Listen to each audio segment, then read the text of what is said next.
आज हम बात करने वाले हैं एक सुपर इंपॉर्टेंट टॉपिक के बारे में, जो है जीएसटीआर 1 में आए चेंजेस जो एप्लीकेबल है जून 2025 से लेके, specially table number 12 of GSTR 1 मतलब एचएसएन से रिलेटेड आए अपडेट्स में।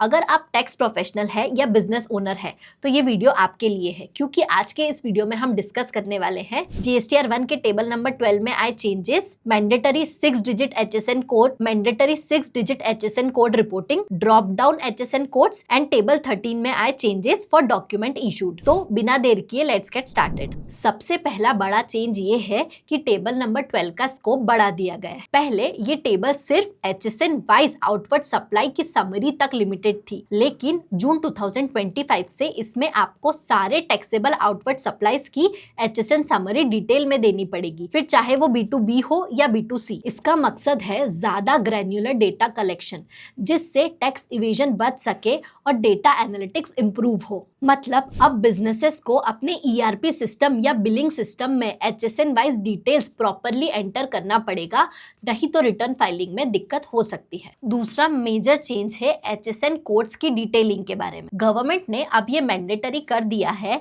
कि अगर आपका टर्नओवर ₹5 करोड़ से ज्यादा है तो आपको मैंडेटरीली 6 डिजिट एचएसएन कोड देना होगा, और कुछ स्पेसिफिक प्रोडक्ट्स के लिए तो 8 डिजिट एचएसएन भी मैंडेटरी कर दिया गया है, जैसे इन केस ऑफ एक्सपोर्ट्स और इंपोर्ट। ये स्टेप क्लासिफिकेशन एरर को रिड्यूस करेगा और सिस्टम को ज्यादा यूनिफॉर्म बनाएगा। तो अगर आप भी 4 डिजिट एचएसएन यूज कर रहे हैं और आपका टर्नओवर 5 करोड़ से ज्यादा है तो आप भी अपडेटेड हो जाइए और 6 डिजिट एचएसएन का यूज करना स्टार्ट कर दीजिए। तो एचएसएन कोड की लिमिट इस तरह से है, अगर आपका aggregate annual turnover up to ₹5 crore है तो आपको 4 डिजिट एचएसएन कोड देना है, लेकिन अगर आपका annual aggregated turnover above ₹5 crore है तो आपके लिए 6 डिजिट एचएसएन कोड मैंडेटरी है। ये रिक्वायरमेंट फेजेस में इंट्रोड्यूस करी गई थी, जहां पर फेज 1 और फेज 2 ऑलरेडी इंट्रोड्यूस्ड है, वहीं फेज 3 मई 2025 के रिटर्न्स के लिए इंट्रोड्यूस हुआ है। इस चेंज से वैल्यूएशन क्लैरिटी बढ़ेगी और टैक्स ऑफिसर्स को ऑडिट में भी हेल्प मिलेगी। तो आप अपने सॉफ्टवेयर या अकाउंटिंग टीम को अलर्ट कर दीजिए ताकि ये कंप्लायंस मिस ना हो। तो बेटर यही है कि हम अपडेटेड सॉफ्टवेयर यूज करें और हमारी अकाउंटिंग टीम को अलर्ट कर दे।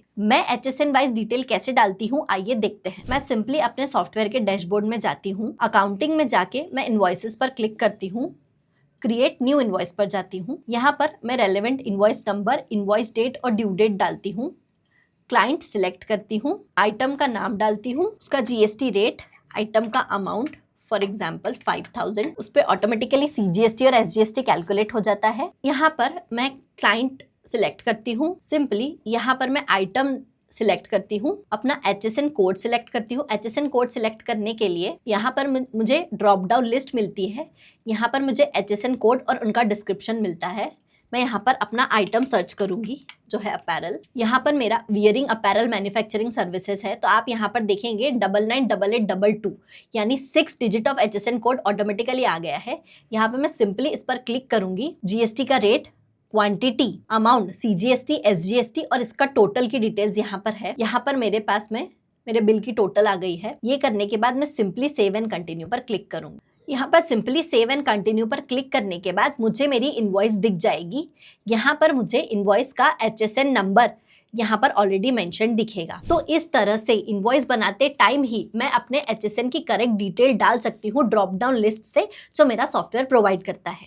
अगर आप भी ये सॉफ्टवेयर यूज करना चाहते हैं तो डिस्क्रिप्शन में दी हुई लिंक पर क्लिक करें। जैसे कि हमने हमारे सॉफ्टवेयर के एग्जाम्पल में देखा, ड्रॉप डाउन एचएसएन कोड अब मैंडेटरी हो गया है, मतलब अब मैनुअल एचएसएन कोड की एंट्री अलाउ नहीं होगी। इसकी जगह टैक्स पेयर को एक pre defined drop down menu से एचएसएन कोड जो रेलेवेंट है वो सिलेक्ट करना पड़ेगा। इस चेंज का रीजन है टाइपोग्राफिकल एरर्स और नॉन स्टैंडर्ड एचएसएन एंट्रीज को कंप्लीटली एलिमिनेट करना। पहले लोग गलती से या फिर अपने मन से एचएसएन कोड्स एंटर करते थे, जिससे रिटर्न वैलिडेशन के टाइम पे एरर आता था, लेकिन अब ड्रॉप डाउन के थ्रू सिर्फ स्टैंडर्ड और वैलिड एचएसएन कोड ही सिलेक्ट किए जा सकते हैं, जिससे रिटर्न की एक्यूरेसी बढ़ेगी और कंप्लायंस भी इजी हो जाएगा। अब टेबल 13 का रिपोर्टिंग भी मैंडेटरी कर दिया गया है।